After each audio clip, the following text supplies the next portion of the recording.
Full map rank के season में ठीक से रैंक पुश नहीं कर पा रहे हो ना, तो आप वहाँ पे कुछ ऐसे मिस्टेक्स कर रहे हो जिसकी वजह से आपका काफी सारे मैचेस में माइनस लग रहे हैं। तो इस वीडियो में आपको फुल मैप रैंक पुश के कुछ ऐसे मिस्टेक्स पर बताने वाला हूँ जिससे अगर आप अवॉइड करोगे ना तो आपका हर एक मैच में प्लस लगेगा। जो आपको हर एक मैच में अच्छा खासा प्लस लग जाएगा ना, तो आप काफी आसानी से ग्रैंड मास्टर तक पहुंच जाओगे। तो यार बस बने रहना मेरे साथ इस वीडियो के अंत तक। तो चलिए वीडियो शुरू करते हैं। देखो जो सबसे पहला मिस्टेक है वो आप लोग सोलो में रैंक पुश करते टाइम करते हो। आपको तो पता ही कि सोलो मोड में खेलते टाइम अगर हम फर्स्ट 3 मिनट में मर जाते हैं ना, तो वहाँ पर हमें दोबारा रिवाइव मिल जाता है। जब दोबारा रिवाइव मिलने का फर्स्ट 3 मिनट का टाइम खत्म होने वाला रहता है ना, तो हार्ट का जो साइन होता है ना वो थोड़ा रेड कलर का हो जाता है। तो आपको इस चीज पे बहुत ज्यादा ध्यान देना है। जैसे ही आपका हार्ट वाला आइकन रेड हो जाता है ना, तो वहाँ पर आपको फाइट नहीं लेनी है। बहुत बार ये मिस्टेक मेरे से भी हुआ है। अगर वहाँ पे बंदा होता है ना, तो मैं फाइट लेने में इतना ज्यादा बिजी हो जाता हूँ कि मैं नोटिस नहीं कर पाता हूँ कि हमारा फर्स्ट 3 मिनट का टाइम कब खत्म हो गया। एंड जब मैं मर जाता हूँ ना, तो मुझे बहुत ज्यादा गुस्सा आता है खुद के ऊपर एंड बहुत ज्यादा रिग्रेट भी फील होता है कि मैंने क्यों वहाँ पे एनिमी से फाइट ली। क्योंकि अगर आप जस्ट 3 मिनट के बाद मरोगे ना, तो आपको बहुत गंदा माइनस लग जाएगा एंड उस माइनस को रिकवर करने के लिए ना आपको बहुत ज्यादा मैचेस खेलने पड़ जाएंगे, जो कि आपके लिए बहुत ज्यादा फ्रस्ट्रेटिंग होगा। तो इसलिए जैसे ही आपका हार्ट वाला आइकॉन रेड हो जाता है ना, तो आपको वहाँ पे बिल्कुल भी फाइट नहीं लेनी है। आपको वहाँ पे सेफ खेलने का ट्राई करना है। अगर लॉन्ग रेंज में एनिमी होता है तो उसके पास आपको बिल्कुल भी नहीं जाना है। आपको सेफ तरीके से लूट करके जोन का रोटेशन लेना है एंड लास्ट जोन में आपको फाइट लेने का ट्राई करना है। यहाँ पर मैं आपको एक और चीज बताता हूँ कि अगर आपको स्टार्टिंग में 2-3 किल्स चाहिए ना, तो आपको मैप के स्टार्टिंग में ही उतरना पड़ेगा जहाँ से प्लेन स्टार्ट होता है। क्योंकि अगर आप स्टार्टिंग में ही उतर जाओगे ना, तो आपको दोबारा रिवाइव होने के लिए काफी ज्यादा टाइम मिल जाएगा। एंड वहीं अगर आप प्लेन के लास्ट में उतरोगे ना, तो जैसे आप उतरोगे तो वहाँ पर हार्ट वाला साइन रेड हो जाएगा एंड वहाँ पर अगर आप मरते तो आपका बहुत गंदा माइनस लगने वाला है। तो किस के लिए आपको स्टार्टिंग में ही उतर जाना है। अब वीडियो में आगे बढ़ने से पहले देखो अभी आईपीएल चल रहा है, ये कितना ज्यादा इंटरेस्टिंग हो गया है। अगर आप लोग आईपीएल देखते हो ना, तो आप सभी के पास 1xBet से पैसा कमाने का एक बहुत बढ़िया मौका है। यहाँ हर एक मैच में बैटिंग करके आपको लैपटॉप, आईफोन एंड ढेर सारे कैश प्राइजेस जीतने का मौका मिलेगा। इस ऐप में आप सभी मैचेस के लाइव स्कोर देख सकते हो एंड उसी मैच के स्कोर पे आप बैटिंग कर सकते हो, जैसे कि कौन सी टीम जीतेगी, किस टीम का कितना ज्यादा रन होगा एंड सबसे ज्यादा स्कोर किसका होगा। एंड यही नहीं, यहाँ पर आप और भी कई तरह से प्रेडिक्शन करके बैटिंग कर सकते हो। और इसके अलावा यहाँ पर ढेर सारे गेम्स भी है जिसे खेलकर आप काफी ज्यादा पैसा कमा सकते हो। रजिस्टर करते टाइम अगर आप मेरा प्रोमो कोड 7player यूज करते हो ना, तो फर्स्ट डिपॉजिट पे आपको 26,000 तक एक्स्ट्रा बोनस मिल सकता है एंड आप अपने जीते हुए पैसे को पेटीएम पेमेंट्स बैंक या फिर और भी कई तरह से विड्रॉ कर सकते हो। मैं 1xBet पे बहुत दिन से खेल रहा हूँ। ये काफी ज्यादा ट्रस्टेबल एप्लीकेशन है, इसे आप भी यूज कर सकते हो। तो डिस्क्रिप्शन एंड कमेंट बॉक्स में मैंने 1xBet का link and promo code pin किया है, तो जाइए प्रोमो कोड का यूज कीजिए एंड आप अपने फेवरेट टीम को सपोर्ट करके ढेर सारे कैश प्राइजेस जीतिए।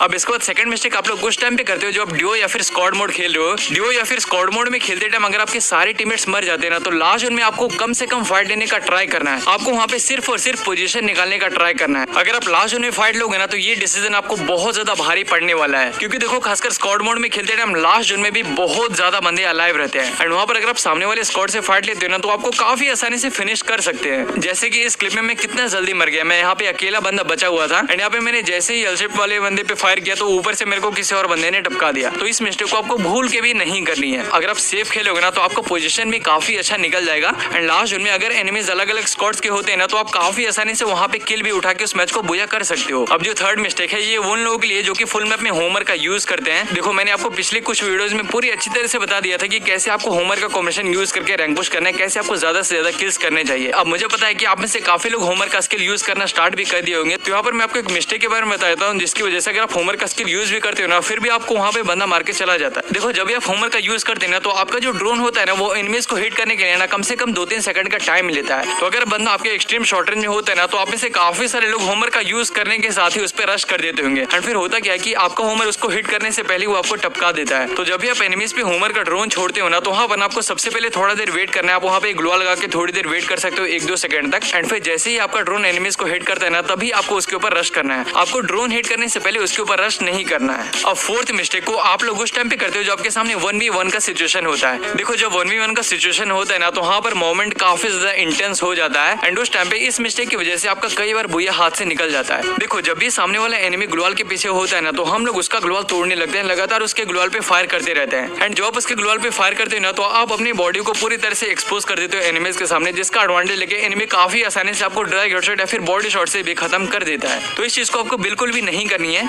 अगर सामने वाला बंदा ग्लोवाल के पीछे होता है ना, तो आपको ग्लोवाल से बाहर निकल के उसके ऊपर फायर नहीं करना है। अगर आपके पास ग्लोवाल मेल्टर होता है ना, तो आपको ग्लोवाल के पीछे से ही रह के उसके ऊपर ग्लोवाल मेल्टर फेंक देना, या फिर अगर आपके पास ग्रेनेड्स होते हैं ना, तो आपको किसी कवर या फिर ग्लोवाल के पीछे रहकर ही सामने वाले एनिमीज पे ये सारी चीजें फेंकनी है। आपको ग्लोवाल से बाहर नहीं निकलना। एंड साथ ही यहाँ पे मैं आपको एक और चीज बता देता हूँ, अगर आपके पास शॉर्ट रेंज में एसएमजी वाली गन होती है ना, तो आपको थोड़ा डिस्टेंस मेंटेन करना है एनिमी से, जिसकी वजह से आप काफी आसानी से उसे ड्रैग हेडशॉट मार पाओ। एंड वहीं अगर आपके पास शॉटगन में M10 जैसी गन्स होती है ना, तो आपको थोड़ा और क्लोज रेंज में जाके फाइट लेनी है। अब फिफ्थ मिस्टेक को आप सभी लोग उस टाइम पे करते हो जब आप डिफेंडर एयरड्रॉप को लूट करते हो। देखो डिफेंडर एयरड्रॉप जब गिरता है ना, तो उसके रेडियस में अगर आप रहते हो तो 3 लेवल तक ये एयरड्रॉप चार्ज हो जाता है एंड उसमें आपको बहुत ही बढ़िया लूट मिल जाती है। जब आप इस एयरड्रॉप को लूटते हो ना, तो मैप में हर एक बंदे को पता चल जाता है कि यहाँ पे कोई बंदा इस एयरड्रॉप को लूट रहा है एंड जिसकी वजह से कई बार आपके पास एक पूरी स्क्वाड भी आ जाती है आपको मारने के लिए। तो यहाँ पे मैं आपको एक तरीका बताता हूँ जिसे अगर आप यूज करोगे ना, तो अगर आपके पास एनिमीज आ भी जाते हैं ना लूटते टाइम, तो आप काफी आसानी से इधर से एस्केप होके बच सकते हो। देखो जब ये एयरड्रॉप लेवल 1 तक चार्ज होता है ना, तो इसमें आपको एक लॉन्च पैड मिलता है। तो जैसे ही आपको एक लॉन्च पैड मिलेगा ना, तो उसे आपको एक डायरेक्शन में ठीक से सेट कर देना है। अब अगर यहाँ पे कोई एनिमी आपके ऊपर रश करने आ भी जाता है ना, तो वहाँ पर आप जल्दी से लॉन्च पैड का यूज करके वहाँ से एस्केप हो सकते हो। अब हमारे जो नेक्स्ट मिस्टेक है ना, ये आपके लिए बहुत ही ज्यादा इंपॉर्टेंट होने वाली है। देखो अगर किसी एक बंदे से फाइट लेते लेते वहाँ पर तीसरा बंदा आ जाता है ना, तो आपको उस फाइट को कंटिन्यू नहीं करने, आपको वहाँ से जितना जल्दी हो सके उतना जल्दी एस्केप होने का ट्राई करना है। अगर आप उस सिचुएशन में अपनी फाइट को कंटिन्यू रखते हो ना, तो जो तीसरा बंदा है ना, वो आपके ऊपर काफी आसानी से थर्ड पार्टी करके आपको खत्म कर सकता है। तो इसीलिए आपको ऐसे सिचुएशंस में वहाँ से एस्केप होने का ट्राई करना है। आपको उन दोनों बंदे का फाइट होने का वेट करते रहना है एंड वहाँ पर अगर आप फायदा उठा सकते हो ना, तो आपको वहाँ पे उस फाइट का फायदा उठाना है। जैसे कि इधर ग्रीन हाउस पे फाइट लेते लेते वहाँ पर एक और बंदा आ जाता है, तो मैं जल्दी से इधर टावर के पीछे आ जाता हूँ एंड यहाँ से जब वो दोनों बंदे फाइट लेने लगते हैं ना, तो मैं कितना आसानी से एक बंदे को फिनिश कर देता हूँ। अब जो 7th मिस्टेक है ना, इसे आप में से 90% लोग जानबूझ के करते हो, चाहे वो सोलो मोड में हो गया, फिर डो मोड में हो गया, फिर स्क्वाड मोड में हो गया।